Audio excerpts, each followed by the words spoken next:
12장 14절부터 17절까지 말씀을 통해서 쓴 뿌리를 제거하라 라는 말씀으로 하나님의 말씀 전하겠습니다. 1980년대 초반에 저희 장인어른께서 사우디아라비아 한 사막 도시로 파견이 되셨습니다. 그것은 낮에는 태양이 모든 것을 이제 태워버릴 만큼 이글이글 거리고 밤에는 차갑게 얼어붙는 모래바람이 몰아치는 땅이었습니다. 사진 한번 보여주세요. 이런 곳에 이제 가신 거예요. 그러나 그보다 더 숨막히는 곳은 철저하게 이제 이슬람 율법이었습니다. 그래서 성경 한 권도 가지고 들어갈 수 없는 그런 곳이었습니다. 근데 그 시절에는 뭐 이제 휴대전화도 없고 인터넷도 없는 그런 상황이었기 때문에 약 한 20명의 그리스도인들이 모인 거예요. 그래서 십자가를 세우고 이제 거기서 이제 예배를 드리기 시작을 했습니다. 성경책이 없어서 한국으로 이제 국제 전화를 해서 목사님이 불러주신 성경 말씀 이제 종이에 받아 적는 거예요. 그리고 찬송가 가사도 이제 받아 적었습니다. 또한 목사님이 짧게 설교해 주시면 그것을 이제 설교를 받아 적었습니다. 주일이 되면 20명의 이제 그리스도인들이 함께 모여서 전화 통화로 적어받은 그 성경 구절을 함께 읽고 받아 적은 찬송가를 함께 부르고 또 이제 받아 적은 이제 설교 말씀을 이제 한 명이 대신 이제 대독하면서 이제 설교를 들었습니다. 그렇게 예배를 드렸습니다. 당시 국제전화 요금이 너무나 비싼 그런 상황이잖아요. 그래서 모여진 헌금이 모두 이제 말씀을 받아 적는 그 국제전화 요금으로 다 쓰여진 거예요. 이분들은 이제 헌금이 뭐 건물이나 뭐 물건을 사는 것이 아니라 하나님의 말씀을 유일하게 들을 수 있는 그 통로, 그 전화 통화 이제 헌금이 들어졌습니다. 그렇게 매주 이제 종이에 받아 쓴 이제 말씀 구절, 찬송가가 이분들에게 그것이 성경책이었고 이제 찬송가였습니다. 그러던 어느 날 불어오는 뜨거운 모래바람처럼 갑자기 이제 사우디아라비아 이제 경찰들이 들이닥친 것입니다. 심장이 쿵쿵거리고 숨이 막힌 상황에서 다 끌려간 거예요, 경찰서로. 저희 장인어른도 끌려갔었다고 합니다. 거기서 한마디 잘못하면 큰일 나는 거 아닐까 공포에 휩싸였습니다. 다행히 이제 회사의 도움으로 풀려나긴 했지만 경찰은 이제 경고해요. 한 번만 이래도 다시 모여서 예배드리면 이제 그때는 가만두지 않겠다. 그리고 그 다음 주일에도 또 왔대요. 진짜 예배 드리나 안 드리나 확인하려고. 그래서 더 이상 이제 함께 모여드릴 수가 없어서 5명씩 흩어져가지고 이제 스몰 그룹으로 예배를 드리기 시작을 했습니다. 믿음을 포기하지 않았고 매주 이제 동일하게 한 명이 이제 한국과 통화하면서 또 말씀 받아 적고 찬송가 받아 적고 설교 받아 적으면서 그걸 또 이제 복사해가지고 여러 사람들 나눠줘서 이제 그 5명의 그룹이 또 이렇게 예배를 드리는 그런 상황이었다라고 합니다. 근데 오늘 설교의 본문이 히브리서가요. 바로 이런 상황과 좀 비슷한 상황인 거예요. 신앙으로 인해서 핍박을 받았고 그 핍박이 너무나 심해졌습니다. 그래서 내가 신앙생활을 계속 해야 되나? 라는 그런 의문을 안고 있는 시점이 바로 이 히브리서를 받는 독자 상황이었습니다. 히브리서를 읽는 최초 독자는요, 로마 제국 아래에 살고 있는 그리스도인들이었습니다. 그들은 예수님을 믿고 따르기로 결단했지만 그 예수님을 따르기로 결단하고 내가 이제 그리스도인 되어야겠다라고 하면 그때부터 이 삶이 흔들리기 시작을 하는 위기에 봉착합니다. 가족들과 친구들로부터 배신자, 배교자라는 낙인을 찍혀서 외면당하게 되고 사회에서는 거래와 고용이 이제 철저하게 배제되었습니다.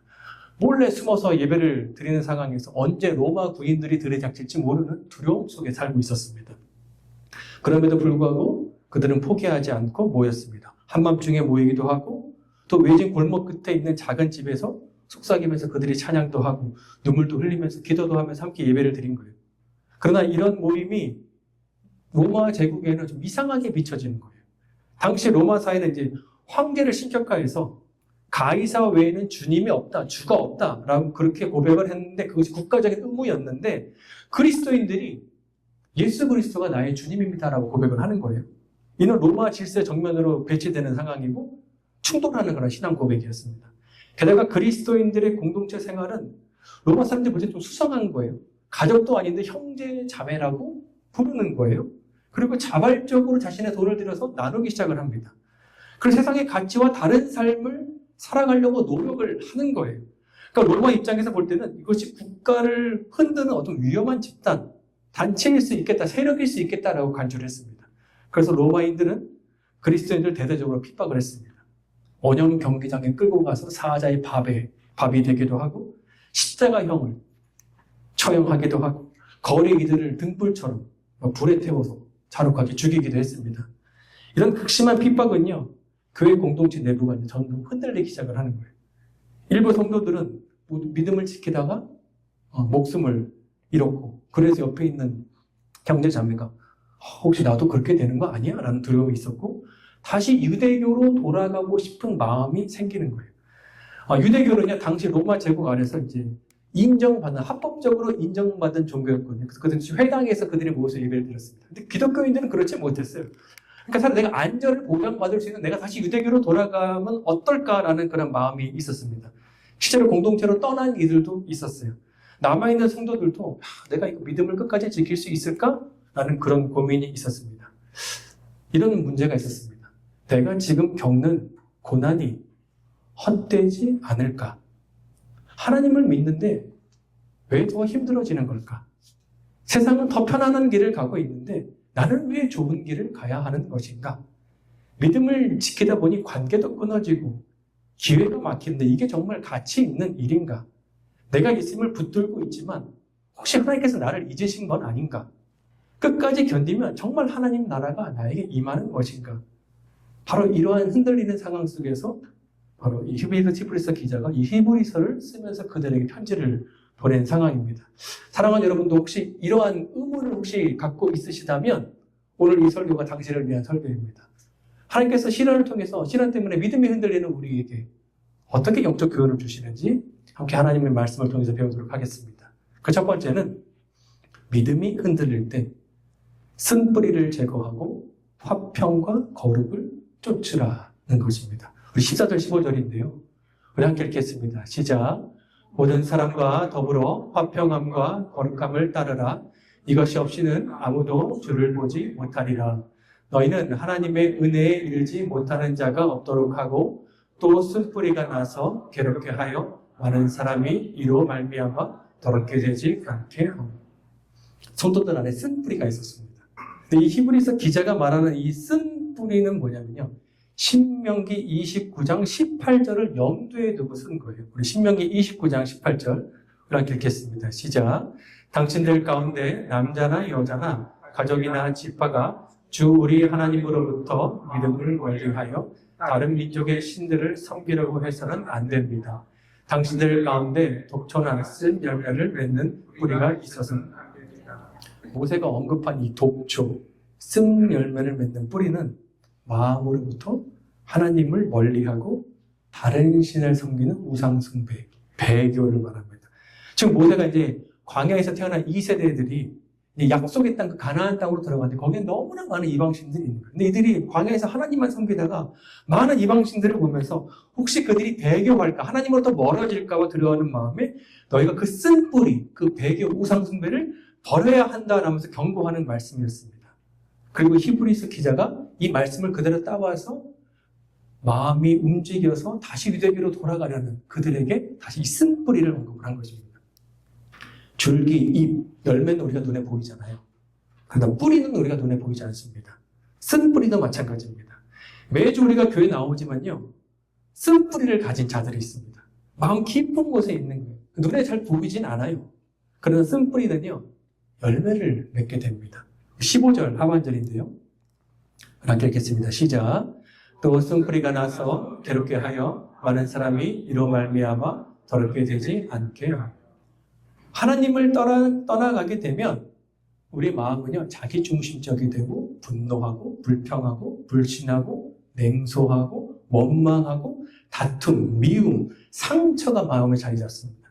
이것이 하나님을 떠난 상태의 쓴뿌리, 그것의 열매입니다.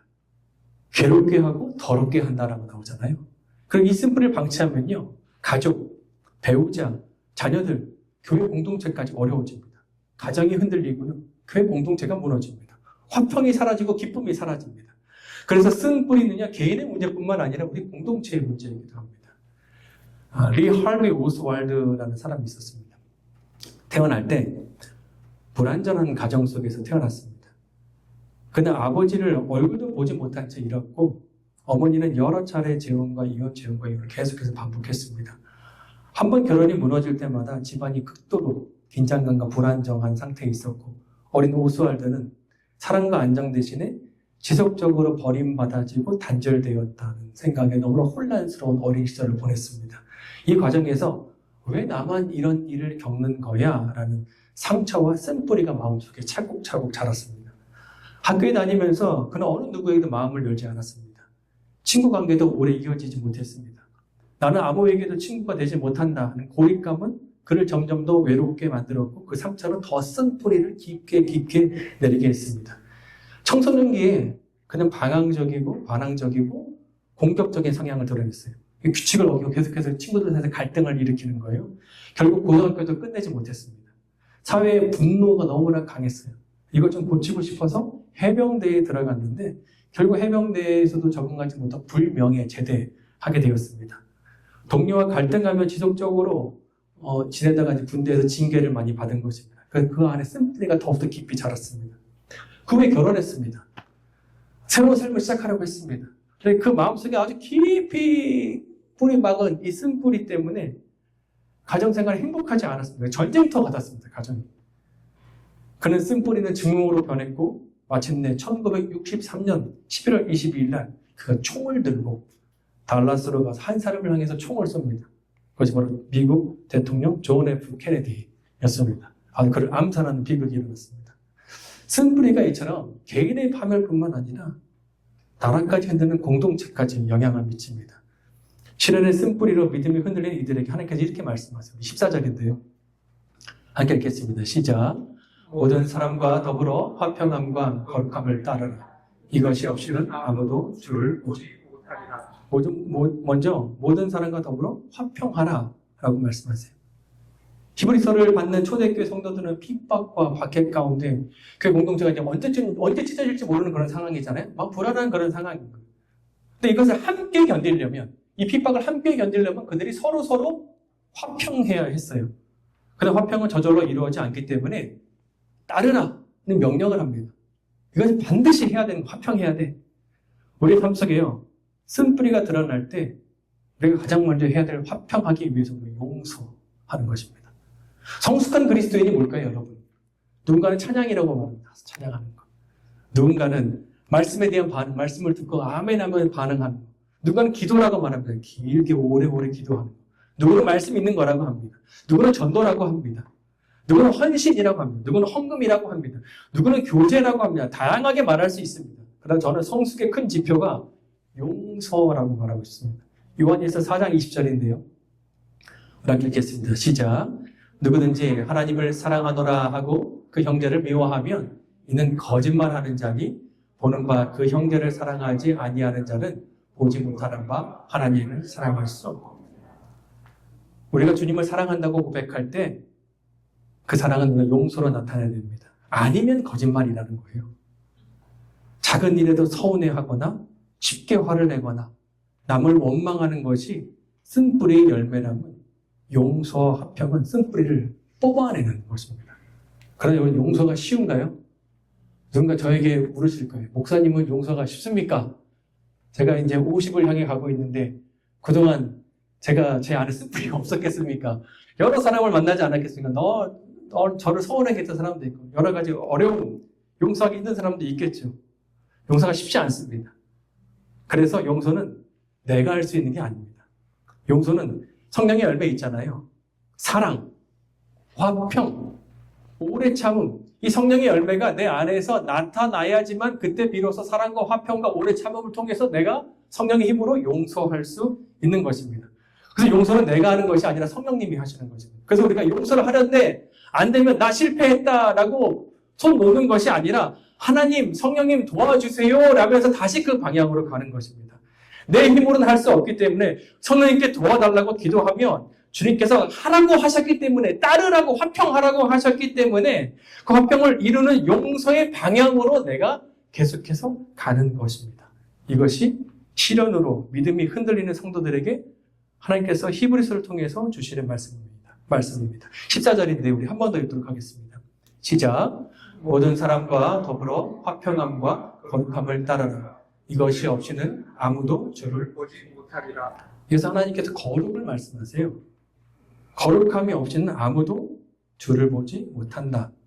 그런 말씀처럼 신앙이 흔들리면 우리가 하나님이 필요하잖아요. 우리가 하나님을 더 가까이, 더 친밀하게 만나는 게 거룩이다라는 거예요. 거룩할 때 우리가 하나님을 선명하게 봅니다. 내 믿음이 흔들리면 하나님이 선명하게 안 보이잖아요. 흐릿하게 보여. 근데 그 하나님이 살아계신 우리가 정말 선명하게 보고 싶으면 거룩하라는 거예요. 거룩하면 주를 보게 된다라는 말씀입니다. 달라스 신학교의 하워드 핸드릭스 교수님이 계세요. 근데 이 교수님 아까 제가 말씀드린 그 오스왈드 그 저격범보다 더 어려운 환경에서 지내신 분이십니다. 이분도 역시 부모님의 끝없는 갈등 속에서 자랐어요. 평생 동안 아버지, 어머니가 나란히 같이 서 있는 장면을 딱 한 번 봤는데 화해의 순간이 아니라 13살 때 자신이 법정에서 엄마 아빠가 이혼 판결을 받는 그때 딱 한 번 본 거예요. 같이 서 있는 걸. 그날 이후로 그는 아버지 없이 가정에서 성장하며 늘 다른 아이들을 부러워했습니다. 친구 아버지가 손을 잡고 함께 걷는 모습을 보면서 집에 돌아와서 왜 나에게는 그런 아버지가 없어? 라면서 절망 가운데 눈물을 흘렸다라고 그래요.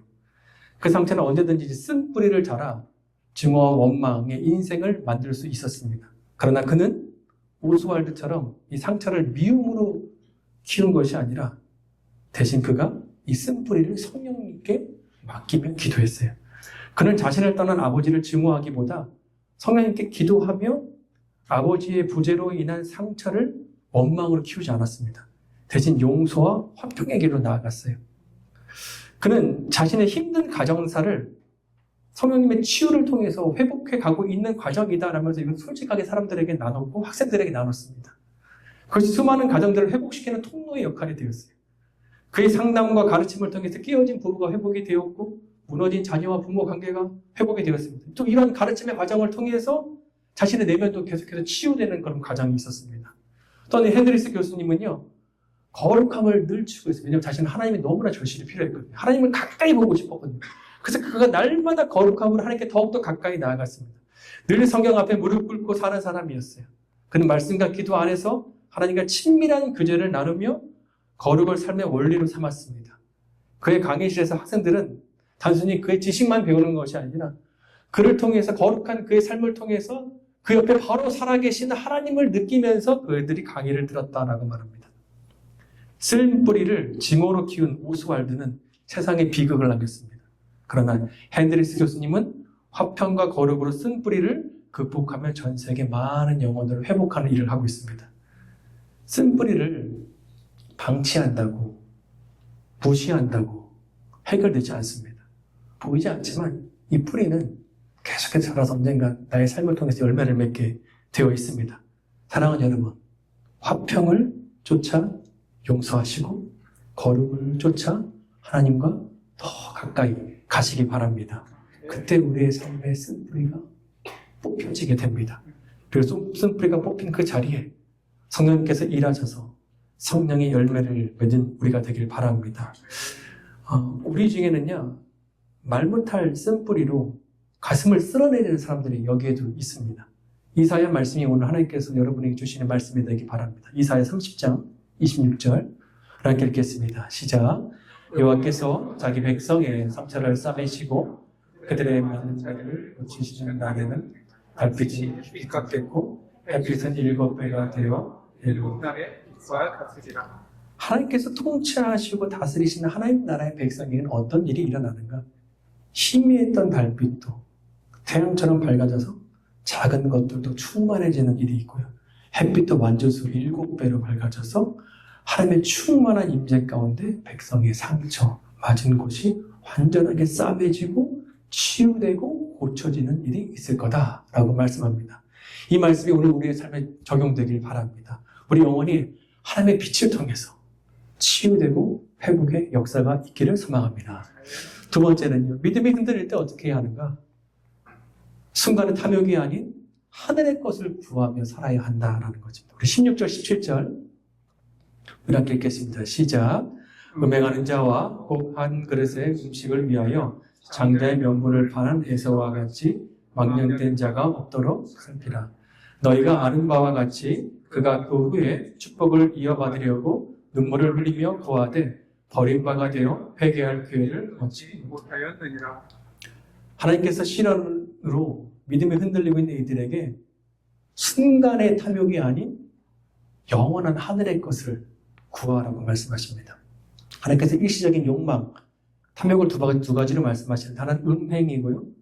하나는 한 그릇의 음식을 위해서 장자권을 판 에서를 말씀합니다.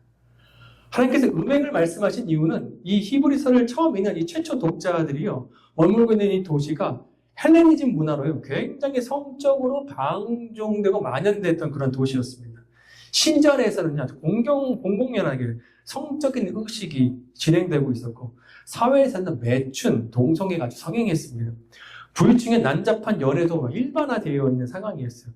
이렇게 성적으로 이 타락한 도시에 살고 있는 그리스도인들도 영향을 받아서 음행과 간음이 교회 안으로 들어왔습니다. 우리 히브리서 13장 4절인데요. 우리 함께 읽겠습니다. 시작. 모두 혼인을 귀하게 여겨야 하고 잠자리를 더럽히지 말아야 합니다. 음행하는 자와 간음하는 자는 하나님의 심판을 받을 것입니다. 교회 안에 이게 들어온 거예요. 불륜이 들어온 것입니다. 음행이 들어온 것입니다. 그래서 말씀한 것입니다. 너희 그리스도인들 결혼을 귀하게 여겨야 돼 라고 말씀하는 것입니다. 음행과 간음의 문제는 그 당시에만 문제가 아니라 오늘날도 여전히 사회적인 문제입니다. 2024년에 한국 리서치 조사에 따른 불륜을 조사한 거예요. 기혼 남녀는 17%, 기혼 여성은 6%. 미국은 어떨까? 올해 조사입니다.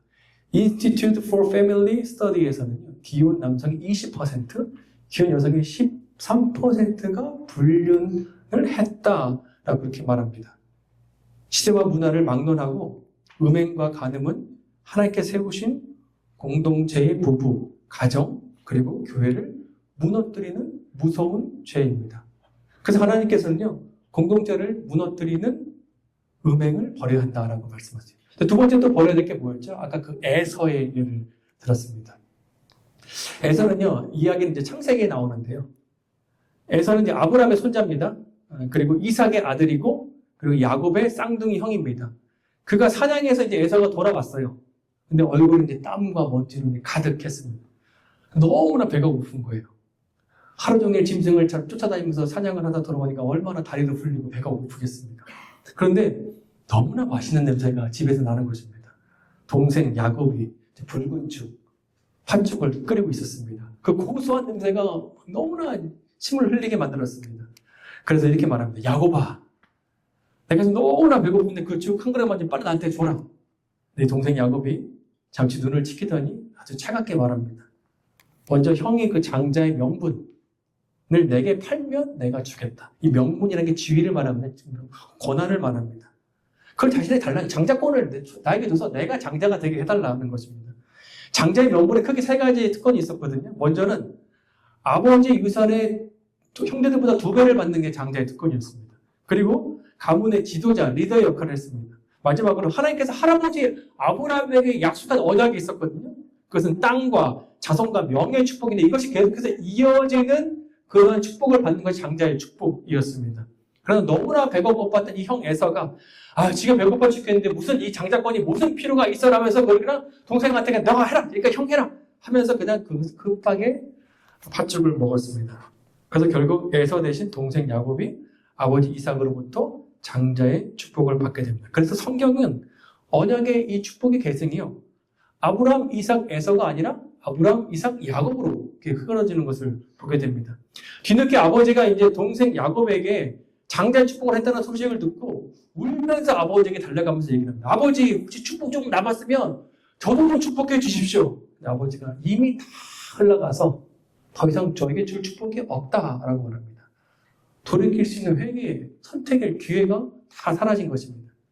성경은 계속해서 순간적인 이 탐욕 때문에 영원한 것을 놓친 걸 계속해서 얘기해요. 타락한 도시가 또 하나 나옵니다. 유명한 도시. 소돔과 고모라. 하나님의 심판을 받았습니다. 근데 하나님의 은혜 가운데 아브라함의 조카 롯과 또 그의 아내가 탈출을 하게 됩니다. 그때 하나님께서 말씀하시죠.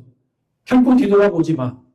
탐욕과 타락의 도시, 그쪽 뒤돌아보면 안 돼. 그냥 그쪽을 하나님이 심판하는 곳인데 너는 하나님을 향해서 달려가야 돼. 절대 뒤돌아보지 마. 라고 했는데 그의 아내가 그리웠던 그것을 뒤돌아보다가 소금 기둥이 되었습니다. 가룟 유다도 영원한 것을 쫓지 않고 일시적인 것, 순간적인 그것을 탐욕 때문에 은 30에 예수님을 팔아버리는 일이 있었습니다. 디모데전서 6장 10절인데요. 함께 읽어보겠습니다. 시작. 돈을 사랑하는 것이 일만하게 뿌립니다. 돈을 쫓다가 믿음에서 떠나 헤매기도 하고 많은 고통을 겪기도 한 사람이 더러 있습니다. 결국 성경 전체가 우리에게 주는 메시지는 명확합니다. 하늘의 것을 구하는 대신에 탐욕을 쫓아가면 믿음에서 떠나 헤매기도 하고 많은 고통을 겪기도 한다는 것입니다. 우리는 히브리서를 처음 읽는 원 독자처럼요, 우리가 믿음 생활한다고 실현당하지 않습니다. 또 배교의 갈등에 내가 종교를 바뀌어볼까? 라는 그런 배교의 갈등에 우리가 놓이는 것도 아닙니다. 우리는 여전히 매 주일마다 교회에 와서 하나님께 예배를 드립니다. 그러나 내 마음이 하나님의 말씀보다 세상의 가치관을 따른다면 우리는 지금 에서의 길을 걷고 있는 것입니다. 어려운 상황에서 믿음 대신에 타협과 편안한 길을 선택한다면 나는 여전히 지금 에서의 길을 걷고 있는 것입니다.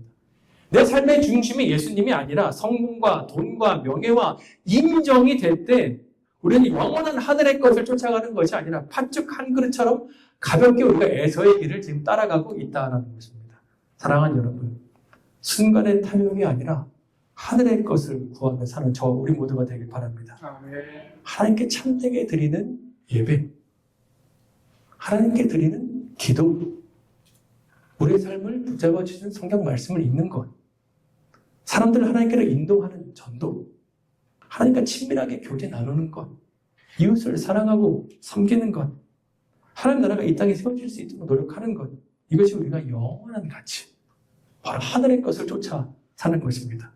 에서처럼 순간의 탐욕으로 영원한 하늘의 것을 놓치는 것이 아니라 하나님께서 주시는 영원한 가치인 하늘의 것을 구하며 하나님께서 주신 축복을 모두 누릴 수 있는 저 우리 모두가 되기를 소망합니다. 아멘.